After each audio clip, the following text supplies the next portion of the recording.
Hello guys, welcome back to make studio. കയ്യാങ്കളിക്കും വാഗ്വാദങ്ങൾക്കും ഒടുവിൽ അർജൻറ്റീനയെ തകർത്ത് ഫ്രാൻസ് സെമിയിൽ. പാരീസ് ഒളിമ്പിക്സിൻ്റെ ഒന്നാം ക്വാർട്ടർ ഫൈനലിൽ അർജൻറ്റീനയെ എതിരില്ലാത്ത ഒരു ഗോളിന് തകർത്താണ് ആതിഥേയരായ ഫ്രാൻസ് സെമി ഫൈനൽ ബർത്ത് ഉറപ്പാക്കിയിട്ടുള്ളത്. നമുക്കറിയാം, ഏറെ വിവാദങ്ങൾ നിറഞ്ഞൊരു പോരാട്ടം തന്നെയായിരുന്നു. മത്സരത്തിന് പലതവണ താരങ്ങൾ തമ്മിൽ കയ്യാങ്കളിയുടെ വക്കിലെത്തി. ഒടുവിൽ മത്സരശേഷം അത് കയ്യാങ്കളിയിലേക്ക് പോവുകയും ചെയ്തിട്ടുണ്ടായിരുന്നു. സോ അങ്ങനെ ഒരുപാട് വാഗ്വേദങ്ങളും ഒക്കെ നിറഞ്ഞ വാശിയേറിയ പോരാട്ടത്തിൽ അർജൻറ്റീനയെ ഏകപക്ഷീയമായ ഒരു ഗോളിന് തകർത്ത് ആതിഥേയരായ ഫ്രാൻസ് അങ്ങനെ പാരീസ് ഒളിമ്പിക്സിൻ്റെ സെമി ഫൈനലിലേക്ക് മുന്നേറിയിരിക്കുകയാണ്. എതിരില്ലാത്ത ഒരു ഗോളിലായിരുന്നു ഫ്രാൻസിൻ്റെ ജയം. കളി തുടങ്ങി 5-ാം മിനിറ്റിൽ ഫിലിപ്പെ മെറ്റേറ്റയാണ് ഫ്രാൻസിൻ്റെ വിജയ ഗോൾ നേടിയത്. അപ്പോൾ ഇനി ഫ്രാൻസ് സെമിയിൽ ഈജിപ്തിനെ ആയിരിക്കും നേരിടാൻ പോവുക. മറ്റൊരു സെമിയിൽ സ്പെയിനും മൊറോക്കോയും നേർക്കുനേർ വരും.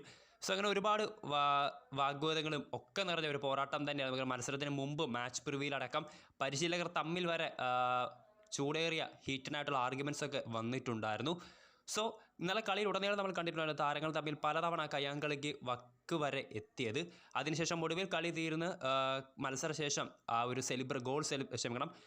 വിന്നിംഗ് സെലിബ്രേഷനൊക്കെ ഭാഗമായി ഫ്രാൻസ് നടത്തിയ ആ ഒരു സെലിബ്രേഷനെതിരെ അർജൻറ്റീന താരങ്ങളും ഇടപെട്ട് അങ്ങനെ ഒടുവിലൊരു അടിയൊക്കെ പൊട്ടിയിട്ടുള്ള ഒരു ക്വാർട്ടർ ഫൈനൽ പോരാട്ടം തന്നെയായിരുന്നു. അങ്ങനെ 2022 ഖത്തർ വേൾഡ് കപ്പിൽ ഫ്രാൻസിനെ തകർത്ത് അർജൻറ്റീന കപ്പ് നേടിയതിൻ്റെ കലിപ്പങ്ങനെ പാരീസ് ഒളിമ്പിക്സിൻ്റെ ക്വാർട്ടർ ഫൈനലിൽ അതേ അർജൻറ്റീനയുടെ യുവനിരയെ തകർത്ത് ഫ്രാൻസ് കടം വീട്ടിയിരിക്കുകയാണ്. സോ ഇനി സെമി ഫൈനലിൽ ഈജിപ്താണ് ആതിഥേയരുടെ എതിരാളികൾ. വീഡിയോ ഇഷ്ടപ്പെട്ടാൽ ലൈക്ക് ചെയ്യുക, ഷെയർ ചെയ്യുക. കൂടുതൽ വാർത്തകൾക്കായി ചാനൽ സബ്സ്ക്രൈബ് ചെയ്യുക.